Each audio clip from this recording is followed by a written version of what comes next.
السلام علیکم ورحمۃ اللہ وبرکاتہ۔ اس دنیا کے اندر ہم اور آپ آزمائے جا رہے ہیں۔ کبھی کبھی اللہ تعالیٰ نعمت دے کر آزماتا ہے، کبھی اللہ تعالیٰ بیماری دے کر آزماتا ہے، کبھی اللہ تعالیٰ صحت دے کر آزماتا ہے، کبھی اللہ تعالیٰ کمزوری دے کر آزماتا ہے۔ بعض دفعہ ایسی بیماری لگ جاتی ہے کہ علاج کر رہے ہیں، دوائیں کر رہے ہیں، پر کوئی فائدہ نہیں ہو رہا ہے۔ 10 سال 15 سال اس بیماری میں گزر جاتے ہیں۔ انسان مایوس ہو جاتا ہے۔ کبھی کبھی دل میں یہ خیال آنے لگتا ہے کہ کہیں اللہ مجھ سے ناراض تو نہیں، کہیں ایسا تو نہیں کہ اللہ تعالیٰ کی طرف سے یہ عذاب ہے۔ بعض دفعہ حاسدین یہ بھی کہہ دیتے ہیں کہ اس پر تو اللہ کا عذاب ہو رہا ہے۔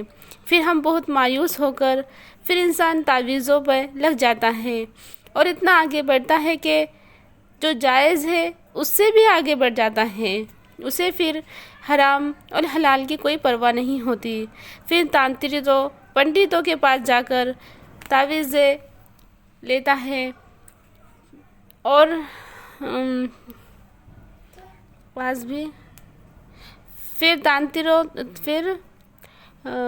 پھر پنڈتوں کے پاس بھی چلا جاتا ہے۔ کفری اور شرکی کی جو تعویذات ہے اس میں چلا جاتا ہے۔ تو دیکھیے میرے بہنوں، اللہ کا عذاب اللہ کا عذاب کوئی بیماری سے نہیں، بلکہ اللہ کا عذاب تو تب آتا ہے جب ہم نمازیں چھوڑ دیتے ہیں، حقدار کا حق ادا چھوڑ دیتے ہیں، زنا کرنے جاتے ہیں۔ اللہ ہم سے جب ناراض ہوتا ہے، جب سمجھ جائے کہ اللہ آپ کو سجدے کی توفیق سے ہٹا دے رہا ہے، آپ نمازیں نہیں پڑھ رہے ہیں، تو یہ سمجھ جاؤ کہ اللہ آپ سے ناراض ہے۔ بلکہ یہ نہیں کہ آپ جب بیمار ہیں تو یہ مت سمجھیے کہ اب اللہ آپ سے ناراض ہے۔ تکلیف خدا کی رحمت ہے۔ ارشاد فرمایا رسول صلی اللہ علیہ وسلم نے کہ جس کے ساتھ اللہ بہترائی کرنا چاہتا ہے تو اس کو کسی بھی تکلیف میں ڈال دیتا ہے۔